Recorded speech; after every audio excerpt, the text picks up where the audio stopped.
Sorry for the slow uploads, there has just been a lot going on in this past week and a half. Between the situation with Russian Deadpool the skeptic feminist shooting and killing his co-creator Dominatrix Ivy, the nonsense about V's stream on it, and Thunderfoot absolutely disgracing himself about it, and then it being revealed that Russian Deadpool never actually served in combat, Teal'Dear's controversial words regarding several female anti-feminist YouTubers, and the unfortunate livestream that the Worskies and Jeff Holiday did about it, there's just been too much going on with the script changing on me literally every step of the way. A few days ago, I took part in a livestream over on Jeff Holiday's second channel with Andy and Chris Worski, where we did talk about the situation surrounding Teal'Dear's video, effectively involving myself in that to some small degree, so I figured the route I should go down now is to follow up on that with some criticisms of my own about this whole situation. Now, before I can even begin to talk about what Teal'Dear actually said in his video, I have to address something else first. Why is it that every time Teal'Dear makes any kind of criticism of the anti-feminist community, there is this large group of people who completely miss the point of what Teal'Dear is trying to say, and then resort to nothing but name-calling and ad hominems and do nothing at all to address the idea that Teal'Dear has presented and whether or not it has merit? Now, I'm normally very nice and cordial, and I try to be very agreeable in how I present my ideas, but I will not stand for this shit. I'm sick of it. The thing that is supposed to separate people within this community from the kinds of ideologues that inhabit feminism is the idea that no individual in this community is above criticism. Can we agree on that small thing? Right. So then why is it that when Teal'Dear criticizes things that some YouTubers do, or the merit of some YouTubers' arguments in a more broad sense, that he's just being a drama whore? He's just trying to stir shit up. He's so pretentious he thinks he's better than everyone else. If you're saying things like this about Teal'Dear, then all you're doing is attacking the man's character instead of engaging with the idea he has presented to you. And we would not accept this from feminists. We would not accept this from the far left. We would not accept this from the far right. We would not accept this from anyone. So why do you think that anyone should accept this from you when you engage in the very same behavior that you would condemn had it come from anywhere else? Unbelievable. Okay, so with that out of the way, let's actually have a look at what Teal'Dear said in his video and go over the meaning of his words. Like I said, a lot of people completely misinterpreted what Teal'Dear was trying to say. I suppose this leads me quite nicely to a little prediction I made a few months ago in a comment section of a video somewhere, just about the general direction the online community seemed to go, and a general pattern I've noticed. It happened with things like the Occupy movement, it happened with YouTube atheism, and I can quite easily see it happening with YouTube skepticism. The general grouping starts out pretty good, and we see the rise of new ideas and decent arguments. Over time, the movement picks up speed and public attention and more content creators. As this happens, the quality somewhat stagnates, and we begin to see an influx of people white knighting the women, and the rise of pretty girls telling you everything you've already heard before, except often with less depth or explanation than the channels that started doing this sort of stuff when it was less popular. And these cute girls will tell you everything you want to hear and get hailed as geniuses, and anyone who dares disagree gets hit with the "why do you hate women?" or "you're just mad or jelly because this girl is smarter and more popular than you," and other such white knighterry. And then it fractures into basically a social justice side and a non-social justice side. I can quite easily see this happening if this reaction to Lacey and her showing any interest in coming over to the anti-fem side might have any sort of credence. Only time will tell if that comes to pass.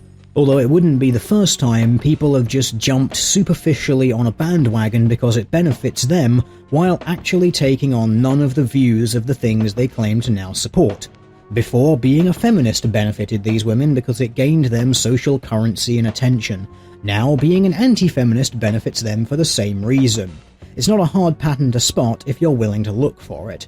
Unfortunately, as we all well know, gynocentrism is why we can't talk about gynocentrism and its related uncomfortable truths. If you want proof of this, I'm going to call it now. The last paragraph that I've just read will be the most complained about segment of this video, with people thinking providing one exception disproves the pattern, which it doesn't. Now, what Teal'Dear is saying here isn't a direct criticism of the content creators he showed themselves, but more so an observation of a past trend where a given community would prohibit an individual from making criticisms of similar popular female content creators, or would denigrate that individual and hand-wave away their criticisms without taking the time to actually look and see if those criticisms have any merit. And I say that this isn't a direct criticism, because his opinion of these YouTubers is implicit based on his wording. But it could essentially be summed up as him saying that these YouTubers make very weak arguments in support of positions that people in the anti-feminist community already agree with. In addition to that, they're also able to gain some degree of popularity due to gynocentrism rather than the merit of their arguments.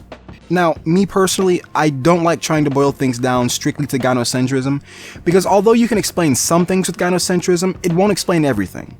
For example, it doesn't explain why someone like Rage After Storm gained over 60,000 subscribers in the past 30 days. And it also ignores the fact that Roaming Millennial's success is largely due to the fact that she has had lots of interviews and conversations with very well-known people, which I would say is due to her having the right skills to get them on a stream with her in the first place. However, it can't be said that gynocentrism plays absolutely no role at all, because it always does to some larger or smaller degree. For example, it is a fact that regardless of sex, people tend to prefer hearing female voices. There is a reason that the default voice of Siri, Google, the majority of GPS units, Cortana, and most automated announcement systems are female voices, and this is why. So if you're in an industry based around talking, having a female voice will give you a natural advantage, and that is in fact gynocentrism. And if you wanted to look for an example of this here in the skeptic community, you'd have to look no further than Sugar Tits and her heavenly voice that anyone could listen to for hours.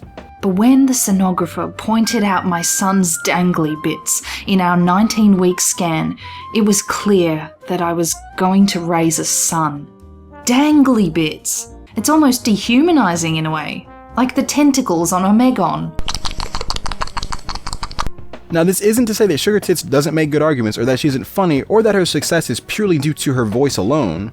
And yet it seems to be feminists' prerogative to educate young boys that their white male privilege and hegemonic masculinity are at the root of domestic violence. Let me educate you as to how the very potential to abuse, rape or murder correlate to the white cock between your legs. Never mind that the fact remains almost a quarter of victims of intimate partner homicide are male, and these deaths are hardly ever reported as the male victim label makes for a shitty story no one wants to hear. And never mind that we downplay the fact female violence can also be lethal towards men and towards children. In fact, women account for more than half of all murders of children.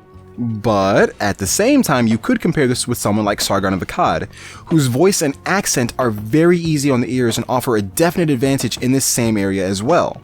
This is why I don't like trying to use gynocentrism as an argument, because before it can be a valid explanation of anything, you have to eliminate every other factor from the equation, and in most cases, that just simply isn't going to happen. But with that said, there is one thing that Tildir is correct about, and it's that these YouTubers he mentioned don't make very good arguments in favor of their positions on issues. It's something that I have noticed myself, because a lot of these YouTubers were suggested to me by YouTube while I was watching other videos. So right off the bat, I'm somewhat familiar with their content.